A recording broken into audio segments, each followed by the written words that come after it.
Hi, my name is Emma Price. I'm a senior here at New Oxford, and I've been at HAC for 7 semesters now, 2 summers, 2 falls, 2 springs, and 1 winter term. I originally planned on graduating early and then decided to go all out for my associate's degree, and I'm going to transfer to West Virginia University to major in criminology.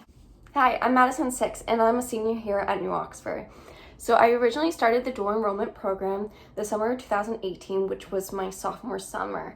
So originally I started the dual enrollment program to replace classes that I was supposed to do in high school. So for example, during the summer, I did a gym class instead of doing a gym class my junior year. And then I decided I wanted to become a professor, which requires a doctorate's degree. So then I decided, instead of just replacing these credits and using these credits to move forward and get my associate's degree, so I could get 2 years ahead in my career path.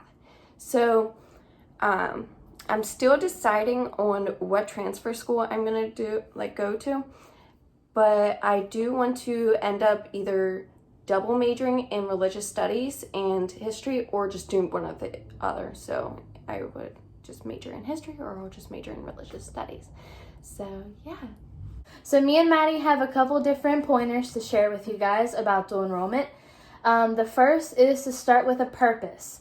For me, when I started, I thought I was just going to graduate early, so I took a very little amount of classes. If I would have known when I started that I wanted to get an associate's degree, which is 60 credits, I would have taken more classes that first summer and that first fall. So when you start, make sure you start knowing what you want to do. Do you want to complete 1 semester? Do you want to complete a year? Or do you want to go out and get your whole associate's degree? So that goes on to follow up with just planning accordingly.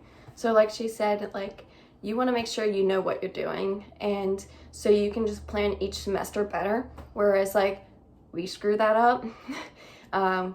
Basically my first summer, I only did 3 or 4 credits. And that caused me to now have to deal with an 18 credit semester, which is a lot, especially when you have bumps in the road. So just plan accordingly, because there will always be bumps in your journey. And then, so to follow up that, the bumps in your journey, they can affect your mental health. So I really want to emphasize in the fact that it's okay to drop your classes. It is okay. So if you can only handle a 9 credit semester that semester, that's okay, because maybe you'll be better that next semester and you can do a 15 credit semester to make up for what you lost. So you can, even though don't, when I say plan accordingly, don't be strict to that plan. It's okay to break that plan a little bit and be a little bit flexible, and to put yourself first, because that's really important when you do this kind of things. Our next point is allow time to get your work done.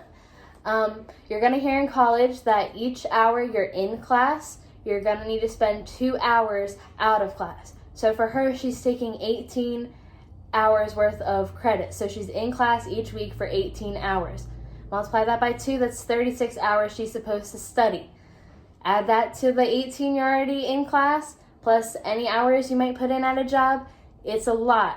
So make sure you cut out time in your schedule to study. For me, last spring, I had a 6-hour gap between 2 of my classes.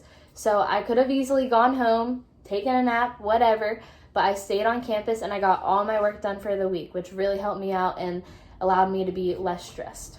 So another really important thing you guys should consider is taking advantage of everything HAC offers.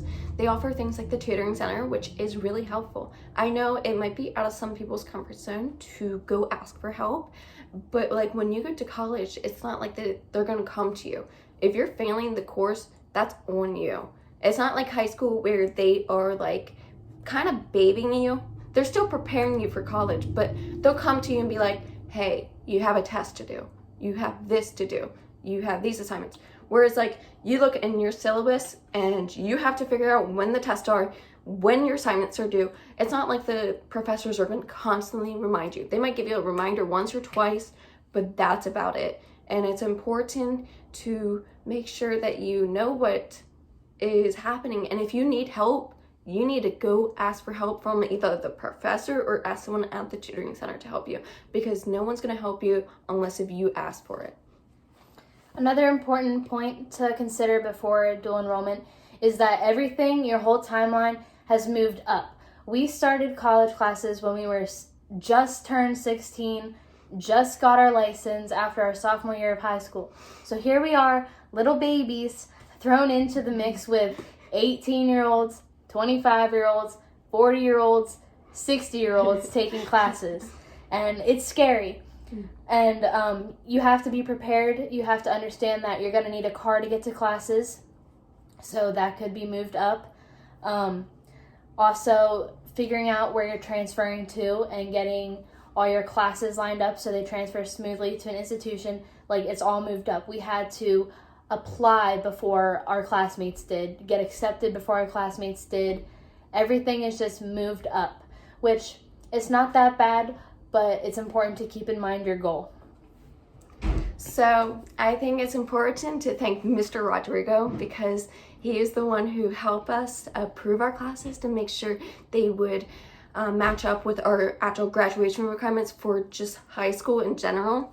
And he just made this possible. We wouldn't have been able to do it. He's been there for both of our mental breakdowns and all our awful situations we got ourselves into and stresses, and he really, he's the man. Like, we love you. We love you.